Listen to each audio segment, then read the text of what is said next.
এই একটি কাজ করলে আপনার বউ লুকিয়ে যদি কারোর সাথে কথা বলে সেটাও ধরা খেয়ে যাবে। এছাড়াও আপনি চাইলে যে কারো ফোন কল আপনার ফোনে নিয়ে আসতে পারবেন এবং সে কার কার সাথে কথা বলে এবং তার মতিগতি কী সেটাও কিন্তু আপনি জানতে পারবেন। সব কল আপনার ফোনে নিয়ে আসতে পারবেন। এজন্য যার ফোন কল আপনার ফোনে নিয়ে আসবেন তার ফোনটা আপনার প্রয়োজন হবে। তার ফোনে একটি কোড ডায়াল করতে হবে, আর এই কোডটি ডায়াল করার মাধ্যমে তার ফোনে যত কল সব কলগুলো আপনার ফোনে চলে আসবে। তো দেখানোর জন্য আমি মূল স্ক্রিনে চলে আসলাম। মূল স্ক্রিনে আসার পরে আমাদের ডায়াল প্যাডের উপর ক্লিক করতে হবে। এই যে হচ্ছে ডায়াল প্যাড, এটার উপর ক্লিক করতে হবে। তো আমি ক্লিক করে দিলাম। ক্লিক করার পরে আমরা দেখতে পাবো ডায়াল প্যাড ওপেন হয়েছে। তো এখন আমরা যার ফোনটা হ্যাক করব বা যার সিমটা হ্যাক করব তার ফোনে আমাদের একটি কোড ডায়াল করতে হবে।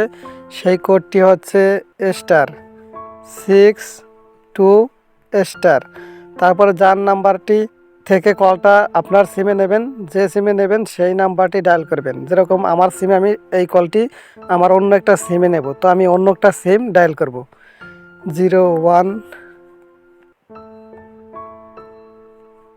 তো আমি ডায়াল করে নিচ্ছি, তারপরে লাস্টে হ্যাশ দিব। তো হ্যাশ দেওয়ার পরে কলিংয়ে প্রেস করে দেবো। তো আমি কলিংয়ে দিয়ে দিলাম। তো অলরেডি একটু সময় নিতেছে। নেওয়ার পর আমরা দেখতে পাবো এখানে লেখা আসবে কল ফরওয়ার্ডিং রেজিস্টার ওয়াজ সাকসেসফুলি। তো এই লেখাটা আসলে আমাদের বুঝতে হবে যে আমাদের এটা সাকসেসফুল হয়ে গেছে। তো আমরা যার ফোন নিয়ে এটা ডায়াল করেছি ওই ফোন থেকে আমাদের সিমে কল অটোমেটিক চলে আসবে। সে যদি গোপনে বা চুরি করে অন্য কারোর সাথে কথা বলে সেই কলগুলো চলে আসবে। চলে আসার মাধ্যমে আমরা এগুলো দেখতে পারবো। তো আমরা কল তো হ্যাক করলাম বা কল ডায়াল করার মাধ্যমে ট্রান্সফার করলাম। এখন এই সেটিংটা আবার কীভাবে অফ করব? সিম্পলি এটা অফ করার জন্য আবার আমরা ডায়াল প্যাডে চলে যাব। ডায়াল প্যাডে যাওয়ার পরে আমার একটা কোড ডায়াল করতে হবে ##, তারপরে টাইপ করতে হবে 002#। এই কোডটি ডায়াল করার পরে আমরা দেখতে পাবো একটু সময় নেবে। তো আমি ডায়াল করে দিলাম। তো একটু ওয়েট করব।